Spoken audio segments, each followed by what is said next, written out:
जी नमस्कार दोस्तों, एक बार फिर आपका स्वागत है आपके अपने चैनल मैथ्स लाइव 2.0 में, जहां पर प्रत्येक दिन बिहार बोर्ड मैथमेटिक्स क्लास की यहां पर प्रत्येक दिन डिस्कस किया जाता है। हर दिन एक ऑब्जेक्टिव क्वेश्चन, एक ऐसा ऑब्जेक्टिव क्वेश्चन जो बार बार आपके एग्जाम में पूछा गया है और पूछते रहता है। तो उस तरह का पेपर में जो पेपर में पूछता है क्वेश्चन, उसी तरह का क्वेश्चन मैं प्रत्येक दिन आपके सामने लेकर आता हूं। तो आज भी कुछ इंटरेस्टिंग कुछ पेपर में क्वेश्चन लेकर आया हूं, एक ऐसा क्वेश्चन जो एक अद्भुत होगा और आपके एग्जाम में बार बार पूछा होगा। तो चलिए शुरू करते हैं। तो उससे पहले आपसे एक छोटी सी विनम्र निवेदन रहेगी कि अगर आप चैनल पर पहली बार होंगे तो उसको सब्सक्राइब कर दीजिएगा, और पहले से जुड़े होंगे तो शेयर करके लाइक कर दीजिएगा, ठीक है। तो चलिए शुरू करते हैं फटाफट। इससे पहले मैं बता दूं कि आप जो है इसका पार्ट 1 अगर आप नहीं देखे होंगे तो उसको जाकर इसी चैनल के प्लेलिस्ट में जाइएगा। बिहार बोर्ड मैथ के नाम से बना होगा प्लेलिस्ट, उसी में जाकर टाइप करिएगा तो आपको लाइन से जितना लेक्चर हुआ है बिहार बोर्ड का मैथ का वो सब लाइन से आपको मिल जाएगा, ठीक है। तो चलिए शुरू करते हैं फटाफट बिना देरी किए हुए। तो एक अद्भुत क्वेश्चन लेकर मैं आया हूँ और आपको बता दूं कि यहाँ ट्रिकली मैथ का क्वेश्चन सिखाया जाता है इस चैनल पर। एक ऐसा चैनल जहाँ पर ऑब्जेक्टिव क्वेश्चन बिल्कुल ट्रिक से एक बेहतर अप्रोच के साथ सिखाया जाता है, जहाँ पर एक झटके में हो जाता है ना। तो शुरू करते हैं क्वेश्चन। पहला क्वेश्चन, आपसे नम्र निवेदन यही रहेगी कि पार्ट 1 इसका जरूर देख लीजिएगा, क्योंकि पार्ट 1 में इसका अच्छे से वहाँ पर पहले डिस्कस किया गया है, फिर से क्वेश्चन सॉल्व कराया गया है, ठीक है। तो उसको देख लीजिएगा।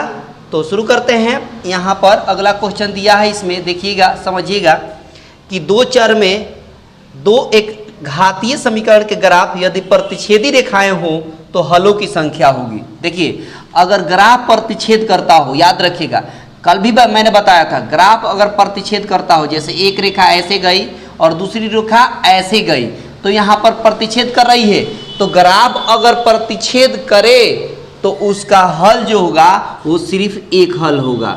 सिर्फ क्या होगा? एक हल होगा। वैसा ग्राफ जो एक दूसरे को, दोनों लाइन एक दूसरे को कट करे, प्रतिच्छेद करे, तो हल कैसा होगा? एक हल होगा। या कभी कभी ऑप्शन में इसके बदले अद्वितीय हल लिख देता है ना।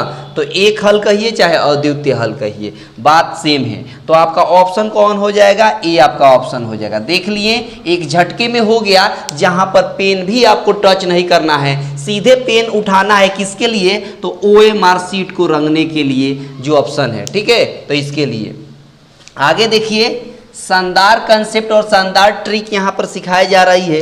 देखिएगा, आगे बोला है कि x प्लस 2y और आगे प्लस 5 बराबर 0 दिया है, और आगे दिया है -3x माइनस 6y प्लस 1 बराबर 0 है, और इसका हल कैसा होगा बताना है। तो देखिए, हमने बताया था कि इसका कोफिशिएंट कुछ नहीं था, 1 है, तो इसको लिख सकते हैं 1/-3। क्या लिख सकते हैं? 1/-3। इसको क्या लिख सकते हैं? यहाँ 2 है, यहाँ -6 है, तो 2/-6 है। इसको क्या लिख सकते हैं? यहाँ 5 है, यहाँ 1 है, तो 5/1 लिख सकते हैं। अब देखिए, ये कल मैंने बता चुका हूँ, जो है कि कल अच्छे तरीके से मैंने बताया है, वहाँ पर आप देख लीजिएगा। मतलब ज़्यादा प्रयास करिए कि उस पार्ट 1 को आप देख लीजिए, फिर ये देखिएगा तो ज़्यादा समझ में आएगा। तो देखिए, ये 2 1 जा 2, 2 3 जा कैंसिल हो गया, 6 हो गया कैंसिल, 1/-3, यहाँ भी 1/-3, यानी यहाँ 1/3 हो गया माइनस में, यहाँ भी माइनस में 1/3, और यहाँ पर 5/1 हो गया। अब देखिए, दोनों बराबर है, ये तीसरा बराबर नहीं है। तो हमने कल बताया था कि A1/A2 बराबर B1/B2 not equal to C1/C2 हो गया। तो कैसा हल होगा? तो कहेगा कोई हल नहीं। कैसा कहेगा? कोई हल नहीं, कोई हल नहीं, ऐसा मैंने कल बताया था। तो ऑप्शन देख लीजिए, कौन सा ऑप्शन है? तो सी आपका ऑप्शन रहा। देख लिए कितना जल्दी एक झटके में हो गया। बड़ा ही शानदार और प्यारा क्वेश्चन आपके एग्जाम में पूछता है। तो मैंने कल बखूबी अच्छे तरीके से मैंने बताया है, जहां पर आप देखे होंगे, अगर जो बच्चे देखे होंगे उनको मालूम होगा कि कब अद्वितीय हल होता है, कब कोई हल नहीं होता है, और कैसा कंडीशन रहता है कि अनगिनत हल हो या अनंत हल हो। इस तरह का पूछा हुआ है, ठीक है। तो आगे देखिए, आगे देखिए, अगला क्वेश्चन मैं आपके सामने दिखा रहा हूं। बोला है कि रैखिक समीकरण युग्म x + 3y ठीक है ना, -4 बराबर 0। आगे दिया है कि 2x माइनस 5y -1 बराबर 0। तो आपको बता दिया है कि अविरोधी होगा, अविरोधी होगा या आश्रित हो या इनमें से कोई नहीं होगा। तो देखिए यहाँ पर कुछ नहीं तो 1 है तो 1/2 हो गया, यहाँ पर 3/-5 हो गया, 3/-5, ये देखिए नॉट इक्वल टू आ गया, a1/a2 not equal to b1/b2। तो जब भी a1/a2 not equal to b1/b2 आ जाए तो कहेंगे कैसा हल होगा, अद्वितीय हल होगा। कैसा हल होगा, अद्वितीय हल होगा। लेकिन यहाँ पर अद्वितीय हल नहीं, अविरोधी, विरोधी और आश्रित पूछा है। तो जब भी हल आपका अद्वितीय हो ना तो उसको कहेंगे आश्रित। क्या कहेंगे, आश्रित कहिएगा। क्या कहिएगा, आश्रित कहिएगा। तो आपका ऑप्शन कौन हो गया, ऑप्शन आपका सी हो गया। आप देख सकते हैं कितना जल्दी एक झटके में। तो यहाँ पर मैंने बताया था कि कुछ आपका कंडीशन रहता है, कब आश्रित होता है, कब संगत होता है, असंगत होता है, अद्वितीय हल होता है, प्रतिच्छेदी रेखाएं होती हैं। ये सब पूरा का पूरा आपको याद होना चाहिए अच्छे तरीके से। अगर वो सब अच्छे से याद है तो क्वेश्चन का आंसर देना बेहद आसान है। ठीक है ना, तो उसको याद कर लीजिएगा अच्छे से।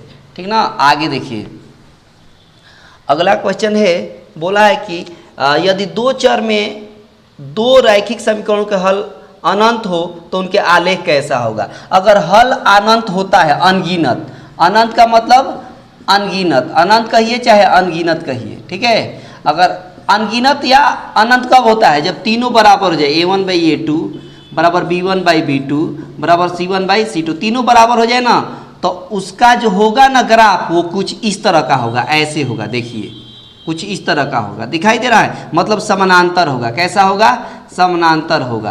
तो ऑप्शन कौन सा हो जाएगा आपका, ऑप्शन हो जाएगा ए। आपका ऑप्शन कौन हो जाएगा, दो रेखाएं क्या होगी, समानांतर होगी। दो रेखाएं क्या होगी, समानांतर होगी। तो इस तरह से ये कंसेप्ट और कंडीशन आपको याद होना चाहिए जो मैंने कल अच्छे तरीके से बताया है ना। तो आगे देखिए अगला क्वेश्चन, देखिए अगला क्वेश्चन बोला है कि समीकरण निकाय x + 2y, ठीक है, बराबर 3 दिया है और आगे दिया है 5x + ky बराबर दिया है 15। ठीक ना। अब समझिए, बोला है अनगिनत हल हो तो k का मान निकालना है, k का मान समझिएगा। अगर अनगिनत हल हो, अभी बताए थे अनगिनत हल का कंडीशन लिखे थे क्या, a1/a2 बराबर b1/b2 बराबर c1/c2। तो देखिए ना, a1 कितना है, 1 छुपा हुआ है 1, a2 कितना है 5 है, b1 2 है, b2 कितना है k है, और यहाँ c1 कितना है 3 है, c2 कितना है 15 है। अब ये कटेगा, 3 1 जा 3 5 जा 15 हुआ, 1/5 1/5 दोनों बराबर है। तो ये किसी के साथ बराबर कर लिया, तो इसके बराबर कर लीजिए, नहीं तो इसको इसके बराबर, दोनों बराबर है, कोई दिक्कत नहीं है। तो इसको बराबर इसको करते हैं, तो k का मान निकालना है तो क्रॉस मल्टीप्लाई करिए। k में 1 से गुणा करेंगे तो k, अब 5 में 2 से गुणा करेंगे तो 10 आपके सवाल का आंसर रहा। आप देख सकते हैं कौन सा ऑप्शन सही रहा। आपका ऑप्शन हो जाएगा 10 आया ना, तो ऑप्शन आपका बी हो गया। देखिए कितना जल्दी एक झटके में हो गया। बड़ा ही शानदार और शानदार क्वेश्चन मैं लेकर आया हूं, और वैसा क्वेश्चन जो बार बार आपके पेपर में पूछा हुआ है। जी बिल्कुल, आप मतलब आपसे हम कहेंगे कि बिल्कुल आप लापरवाही नहीं करेंगे, बिल्कुल आप लापरवाही मत करें। वो इसलिए कि आप पेपर जो है उसको आप सीरियस समझें, पेपर जो आपका होने वाला है उसको सीरियस मूड में समझे और सीरियस मूड में पढ़ाई करें। ऐसे नहीं कि जैसे तैसे आए और जैसे तैसे पढ़ाई की, ऐसा कुछ नहीं। मैं तो यहाँ ट्रिक और कंसेप्ट सिखा दूंगा, लेकिन फिर भी आपका काम है कि उस ट्रिक और अप्रोच पर आप अमल करें बेहतर तरीके से, तब जाकर होगा। ठीक ना।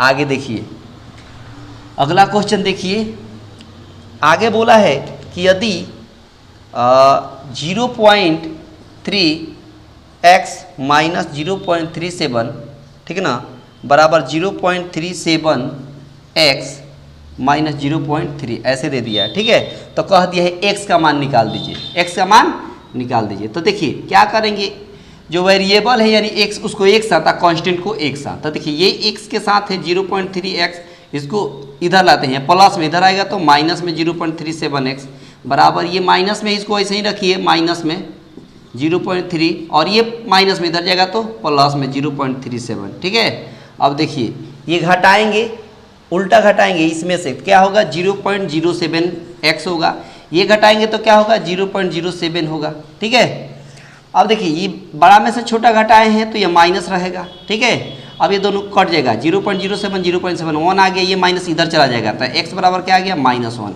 x बराबर क्या आ गया -1। आपका ऑप्शन हो गया ए। देखिए कितना जल्दी एक झटके में हो गया, इसमें कुछ नहीं करना पड़ा। आप वेरिएबल को एक तरफ और कांस्टेंट को एक तरफ, उसके बाद से जोड़ दिए, घटा दिए और ये कट गया, कटा दिए, 1 आ गया, ये माइनस उधर चला गया। तो ये आपका ऑप्शन रहा। बहुत ही शानदार क्वेश्चन था और आपके पेपर में पूछा हुआ है ना, आपके पेपर में पूछा हुआ, आपके 10th के एग्जाम में, 10वीं के एग्जाम में ऐसा क्वेश्चन पूछा हुआ है। आगे बोला है कि के का किस मान के लिए रैखिक समीकरण युग्म 2x - y - 3 बराबर 0 और बोला है 2kx + 7y - 5 बराबर 0। ठीक है, ये क्वेश्चन बार बार आपको देखने को मिल रहा है, बार बार आपको कई बार क्वेश्चन मिल गया जहां पर के का मान निकालना पड़ रहा है। ठीक ना, यहाँ पर के का मान निकालना पड़ रहा है, बार बार ऐसा क्वेश्चन मिल गया। और इसमें कंडीशन क्या दिया है कि एकमात्र, ये कहाँ गया, एकमात्र हल x बराबर इसमें दे दिया है, के का मान निकालना है और इसमें x का मान दे दिया है आपको कितना 1 और y का मान दे दिया है -1, ये दे चुका है। तब कह दिया कि के का मान बता दीजिए।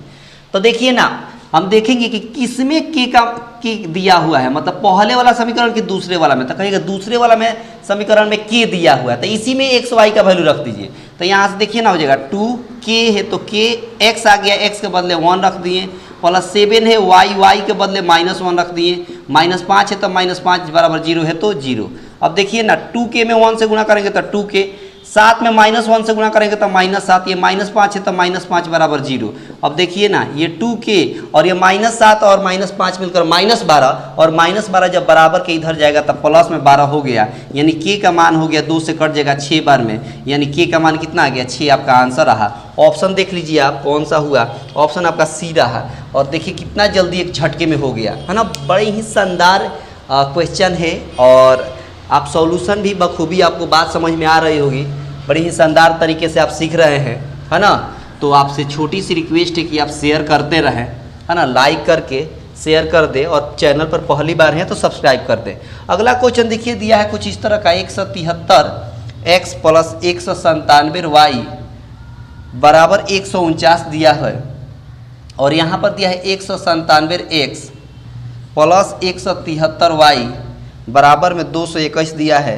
कह दिया है कि x और y का मान बता दीजिए क्या होगा, x और y का मान बता दीजिए क्या होगा। ये कुछ स्पेशल समीकरण होता है। देखिए ना, जहाँ पहले समीकरण में जो x का कोफिशिएंट है वो दूसरे समीकरण में y का कोफिशिएंट दे दिया है। देखिए ना, 177 पहले समीकरण में जो y का कोफिशिएंट है वो दूसरे समीकरण में x के कोफिशिएंट के साथ बराबर दिया 197। तो इस तरह के क्वेश्चन में क्या करते हैं कि घटा देते हैं, इसमें से ये घटाते हैं, दूसरे में से पहले वो घटा देते हैं।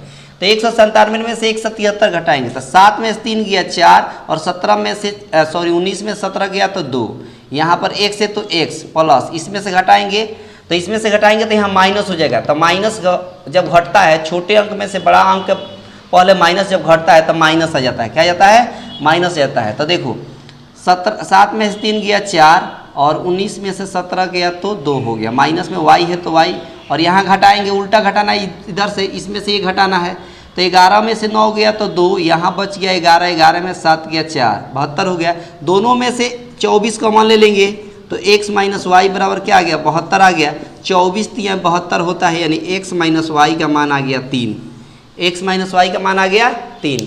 अब देखो ऑप्शन से बनाएंगे, अब ऑप्शन से बनाएंगे, समझिएगा। ऑप्शन दिया है 3, -2, फिर दिया है 2, 1, फिर दिया है आपको 1, -2 और फिर दिया है 2, -1।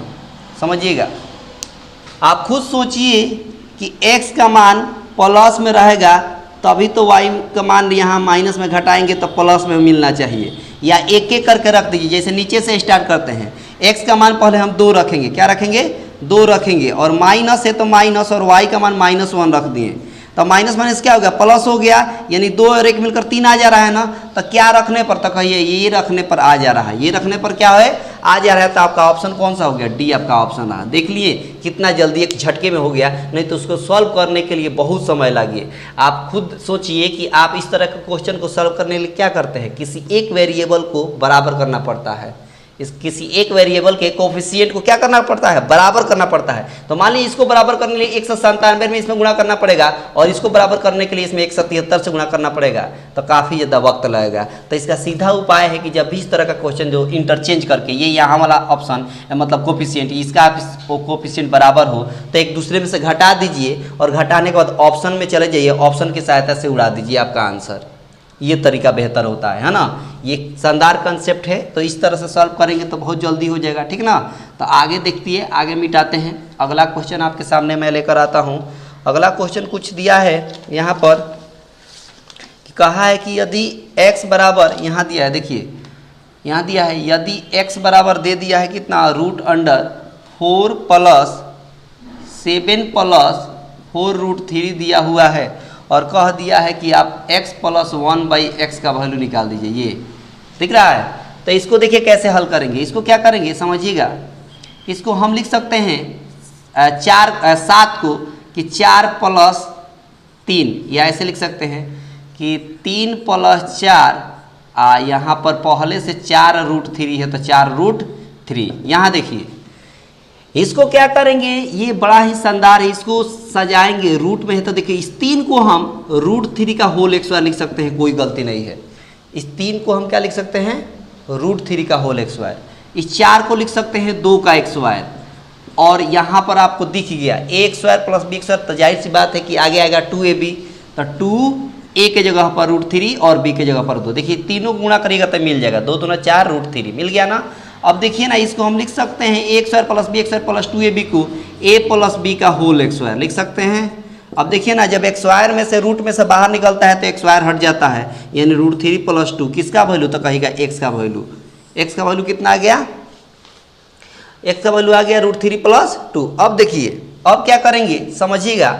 अब हमको निकालना है x का मान तो आ गया है, अब 1/x का मान निकालना है।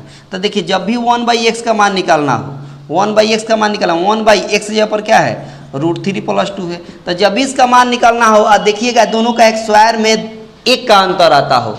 किसका अंतर आता हो, दोनों का x², इसका x² करेगा तो 3, इसका x² करेगा तो 4, 4 और 3 में 2, 1 का अंतर है। तो जब भी उस तरह आया तो इसको माइनस में लिख दिया जाता है, यानी 2 - √3, 2 - √3 ऐसे करके लिख देंगे, ठीक है। 2 को पहले लिखेंगे तो ये 1/x का वैल्यू आ गया, कितना आ गया, 2 - √3, और x का वैल्यू यहाँ पर आया है √3 + 2। तो अब यहाँ पर हम सीधा करते हैं कि यहाँ इसका वैल्यू लिख देते हैं, क्या, x + 1/x बराबर लिखा गया है। x का वैल्यू कितना आया है तो कहिएगा √3 + 2 और प्लस 1/x का वैल्यू यहाँ पर आया है कितना, 2 - √3 कैंसिल हो गया, तो 2 और 2 मिलकर कितना हो गया, 4 आपके सवाल का आंसर रहा। देख लीजिए कितना जल्दी एक झटके में हो गया। तो ये शानदार कंसेप्ट है, इस कंसेप्ट के साथ अगर सॉल्व करते हैं तो एक झटके में हो जाएगा, है ना। एक और शानदार क्वेश्चन मैं लेकर आता हूँ। देखिए ऑप्शन आपका कौन हो गया, बता देता हूँ। ऑप्शन आपका ए हो गया, ऑप्शन कौन हो गया, ए हो गया। आगे देखिए अगला क्वेश्चन मैं दिखाता हूँ, और ये शानदार क्वेश्चन आज मैं लेकर आया था, है ना, जो आपके एग्जाम में बार बार पूछा हुआ है। अगला क्वेश्चन देखिए, बोला है कि 10 के पावर 2y और बराबर दिया है 25, आपसे कह दिए 10 के पावर -y का वैल्यू आप निकाल दीजिए। देखिए समझिए, इसको हम क्या लिख सकते हैं, 10 के पावर y का होल x लिख सकते हैं, क्योंकि आपको पता है कि पावर के ऊपर पावर आता है, दोनों मल्टीप्लाई होता है। तो 2 में y से गुना करेंगे तो 2y नहीं हो जाएगा, इसलिए y को पहले रख लिए, 2 जो है उसका होल x कर दिए, ठीक है। अब देखिए बराबर इस 25 को हम 5 का x² कर सकते हैं। तो देखिए पावर सेम है तो बेस बराबर कर देंगे, पावर सेम है तो क्या कर देंगे, बेस बराबर कर देंगे। तो यहाँ पर क्या कर सकते हैं, हम इस 10 के पावर y को हम 5 लिख सकते हैं ना। अब देखिए लेकिन पावर में चाहिए माइनस, पावर में क्या चाहिए, तो देखिए जब भी इसमें पावर में माइनस देंगे ना तो ये पलट जाएगा, इधर वाला क्या हो जाएगा, पलट जाएगा, यानी 1 ऊपर 5 नीचे, 1 ऊपर 5 नीचे। ऐसा कब हुआ, जब यहाँ का माइनस हटाना हो या माइनस लगाना। अगर मान लीजिए पहले से माइनस रहता और माइनस हटाते तो क्या करते, तभी पलट जाता है। मतलब यहाँ का चिन्ह जब भी बदलिएगा ना तो इधर वाला हर अंश बन जाएगा, अंश हर बन जाएगा, इस तरह। तो आपका आंसर कितना रहा, 1/5, ऑप्शन आपका ई रहा। और देखिए कितना जल्दी और कितना शानदार ट्रिक के साथ आपने सीखा और ये ट्रिक और अप्रोच आपको बेहतर लगा होगा तो आपसे छोटी सी नम्र निवेदन होगी कि इसको शेयर कर दीजिएगा, लाइक कर दीजिएगा और चैनल पर पहली बार होंगे तो सब्सक्राइब कर दीजिएगा। तो मिलते हैं फिर से अगले क्लास में, तब तक के लिए धन्यवाद।